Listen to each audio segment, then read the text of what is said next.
Hello，各位大家好，我是 V， 今天要来开箱这盒 MG 的 H2 黑猎犬型。我是不知道我的频道里面有多少观众看过 H 这个系列啦，那还是来介绍一下。黑猎犬型出自钢弹 H 系列，在 H 来说是台人气非常高的机体，驾驶员为 RM Arsenal， 在动画里是个普通人的他，靠着自己的努力成为超级驾驶员。后来在一次任务中机体大破，被宇宙海贼比西迪安救起。之后再次登场时，就是比西迪安的船长，驾驶着 H2 的改装型黑猎犬型。基本上这台只要一出场，不是没输过，而是根本就没落于下风过。这台到底有多扯？首次登场时测试自己的儿子 Kill 的实力，面对天生就有超强 X Rounder 潜力的儿子，以及最新钢弹 H3， 这家伙与其说是在打，根本就是在玩。也要知道 RM 的机体已经是13年前的古董机了。虽然这时候的 Kill 挺弱的就是了，再来是后续救出儿子时，面对到敌方 Vegan 首领驾驶的最新锐机体雷基尔斯钢弹，打成5开就算了，最扯的就是这个超短距离回避对面光束炮的片段，完全展示 RM 的实力就是跟鬼一样。最后就是面对自己的挚友兼宿敌 Z Hato， 一样是对到雷基尔斯钢弹，整场对局动画里只用了50秒。无伤把雷基尔斯钢弹打成人棍，最新最强机体对到老人机打成这样子，就知道 RM 到底有多强。那也正是因为靠着自己的驾驶技术，而不是 X Rounder 的能力。简单来说就是用实力讲话，外加中二，然后挚友兼宿敌，然后成熟帅大叔这几个人气要角具备的特质，才会让这台机体拥有超高的人气哦。スーパーパイロットを舐めるな。好，那究竟这台 MG-H2 的黑猎犬型有没有跟动画中表现一样优秀？那我们就始めましょう。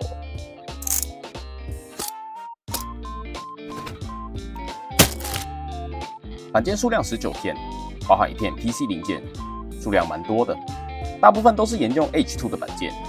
贴纸给出了补色贴纸、胶贴、转印贴以及一张银色的贴纸，补色贴纸看起来都是小面积啦。那我们就进组装时间。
好，各位，那这台 MG 的 H2 黑猎犬型组装完毕了。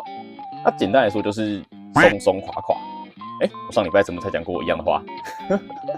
好，总之呢，组装体验上来说还算 OK 啦。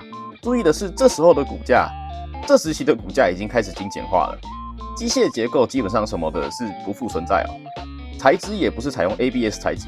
那万代是说牺牲掉内构换来比较高的稳定性，我是能接受啦。不过，如果非常喜欢先组装骨架欣赏的人，就会觉得可惜了。那装上外装甲之后的外观，给人一种反派十足的感觉。锐利的眼神配上灰黑色，然后再用少许的红色点缀，经典的帅气配色。轮廓也看得出大部分都是 H 的形状，只有针对部分做出修改。两侧类似大披风的造型，也让整台机体不会显得过于单薄，却又给人一种简洁的感觉。肩甲还有前裙甲这些该有的内构其实都有。那海盗标志性的眼罩这边也是用透明零件来处理，那这些都有达到 MG 的水准。那分色的方面，其实大部分都是完美的分色。那除了默认的眼睛，那其他地方需要贴纸的都还蛮小的。那像是头部后方的监视器，还有长枪的瞄准镜，那这些呢其实都是黄色的透明零件，所以不贴也没关系哦。那再来是长枪的发射口，还有头部骷髅装饰的眼睛，那这两处的黑色也都是用补色贴纸来呈现的。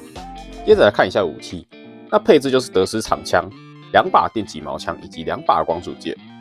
手持的固定方式是前方带有凹槽，对，这次是前方哦，跟手掌上的卡榫结合之后就可以固定。长枪的部分在下层护盖还有一个可动卡榫，可以固定在手腕护夹上的洞上，那整体就会变得更加稳固。德斯长枪就是 H2 的主武器变化而来，只是形状从步枪改成长枪。那扳机的部分呢，可以向外扳动，护手的部分可以向内收纳，下层护盖的部分也可以内外收放。那主要就是为了变形机制设计的。那本体呢，对 MG 来说其实也是蛮重量的，那所以呢，在摆姿势上也是会手软。那这把长枪实在是太长了，那我的摄影棚呢完全没有办法呈现，那所以呢，只能这样展示给大家看。这边要稍微甩一下，这高下立判马上直接显现了。光束剑的特效总共给了长跟短2种，那都可以各自插在剑柄的2侧。那剑柄不用的话，平常就收纳在后裙夹2侧的凹槽里面。电击毛枪在前端铆钩的部分可以独立分开，配上内附的电子线，重现剧中的使用场景。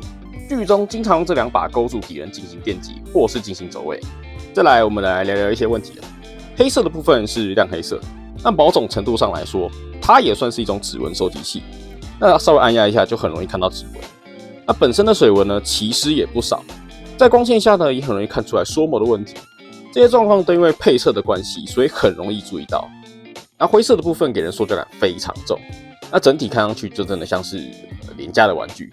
那颜色呢也是偏暗色系，所以刚刚指纹还有缩模的问题，这些全部都跑不掉。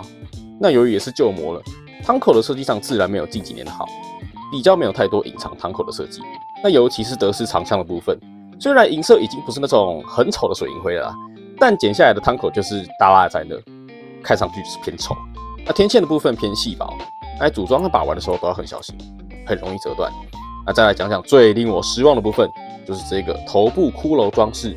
原装和说明书其实都是白色，但眼睛跟牙齿呢，你的黑色没分出来，好就算了，没关系。套件居然将整个骷髅改成银色的，身为 MG 等级这种配色更改，实在是让我很不爽。再来是胸口的外盖，也从同样的白色变成银色，那真的是可以再过分一点的万代。那此外，在把玩的过程中，尤其是摆放手部动作，或是变形成飞跃形态的时候，胸口后方的装甲本来就很松了，那再加上干涉，就会像刚才各位看到的，直接脱落。而且这个问题频繁到令人烦躁的程度，所以建议直接上模型胶处理会比较好一点。接着来看一下可动，那脖子处呢额外的关节，所以俯仰呢表现都还不错。那前后摆呢及侧摆也都没有问题。那左右旋转呢要稍微注意一下，是我们的下巴还有脸颊，很容易卡到领口的部分。另外，眼镜的透明眼罩可以透过取下这个骷髅的装饰，那露出内部的零件之后进行搬动。那这边呢可以自己选择你要遮右眼还是要遮左眼。那这边的内部的零件比较细小，所以建议用镊子操作会比较方便。躯干的弯腰以及后仰蛮依赖变形时的上胸关节，但角度都偏小。那侧摆呢表现也是偏普通。那左右旋转呢是蛮顺畅的。那再呢，我们来讲讲一下驾驶舱的开启方式，有一点繁琐。首先呢，我们要先将下胸口的护甲往上推，然后再来我们可以看到黑色的这层护盖，一样把它往上掀。那再来呢是下层的这个护盖，一样是把它往下进行搬动。那这时候呢，我们就可以看到两侧的凸起处。那这边呢，建议是用镊子夹住。那夹住之后呢，用稍微往下胸口的这一个方向，那往外拉之后呢，接着往下搬动。那这样子就可以看到坐在驾驶座上的阿瑟姆了。手部设有外摆关节，那除了提供外摆功能之外，在内部结构上还能防止头部在非变形状态的时候掉落。不过就跟上面提到的，那在把玩的时候其实非常容易将后方的装甲推出。手部360旋转妥当，那肩甲呢无法向上掀起，但取代的是我们的披风。披风可以向外摆动以及旋转。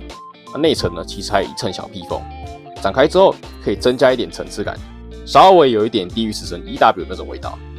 手部平举角度可以达100度，但在最大角度的时候，有一根躯干连接的关节是 PC 材质，所以整个偏软。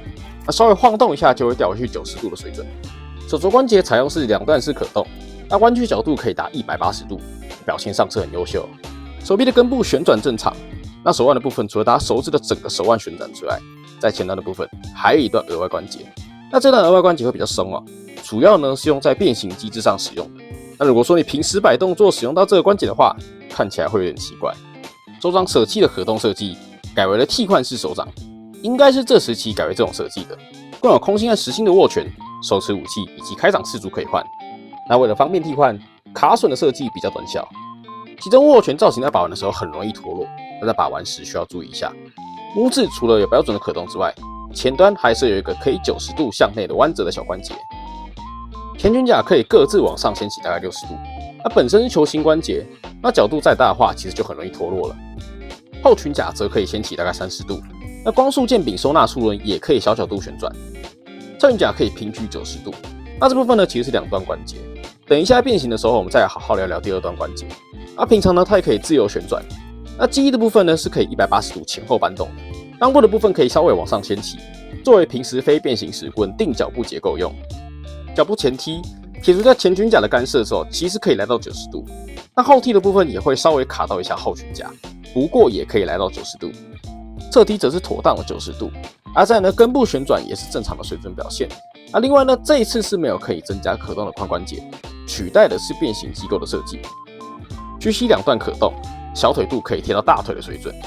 脚掌外盖两个都有单独的可动，脚掌的前后摆动没有问题。其中侧摆的部分，这一次是有设计两段关节，表现还不错。脚掌则是因为变形机械的关系，可以向下搬动到90度的水准。最后来看一下变形，除了手掌处需要更换零件之外，其他部分都借由内购完成。首先将两侧的披风往上搬动之后，将最上层的黑色肩甲向外拉，接着抓住灰色的肩甲向下旋转，将手部的外摆关节稍微往外拉，直到看到卡榫离开凹槽之后，按住头部以及抓着上胸甲，将头部向下压，接着将整个下半身往后折，将脚掌翻折，接着在腿部上面的关节处屈膝90度，之后将下面的关节往反方向弯曲90度，将里面这块零件往外搬开之后，就可以继续弯曲脚步至定位，将手部往后旋转，拆下原本的手掌零件。接着呢，我们要旋转侧裙甲。那刚刚侧裙甲呢，我们只是单纯这样子平举起来。那接下来呢，我们就是用到第二段关节。第二段关节呢，就是要稍微用点巧劲的概念吧。总之呢，最后是调整成像这样子的画面，将裆部往外掀开。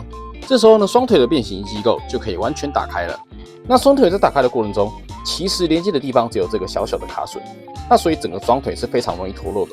各位在把玩的时候要注意一下。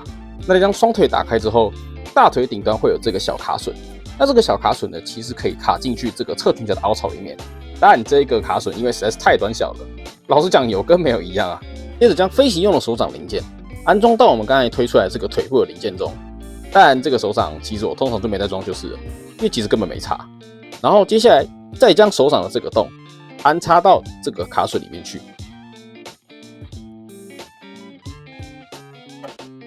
那完成之后，整个腿部以及手部其实就是蛮稳固的了。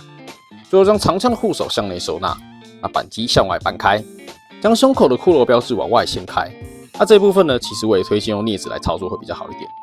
最后将扳机插入洞里，这样子就完成了这个飞跃形态了。在这个形态下，长枪的下侧护盖可以往下搬动，膝盖装甲也可以向下搬动，形成起落架的展示。整个骨架大概也就只有这边有优雅感的机械结构了。驾驶舱在这个形态下也可以向外拉出。以上就是这台 MG-H2 黑猎犬型的开箱了。纵观下来，整个缺点其实还是不少哦。这台机设我是真的很喜欢啦，但是这台 MG 我只能给不及格的分数。光是那个骷髅配色更改我就很在意，然后再来就是它的上胸甲还一直掉，比上周那个能天使还要扯然后再来变形过程其实也蛮松的，整个把玩体验上是偏糟，所以结论就是还是真的看有马拉锯吧。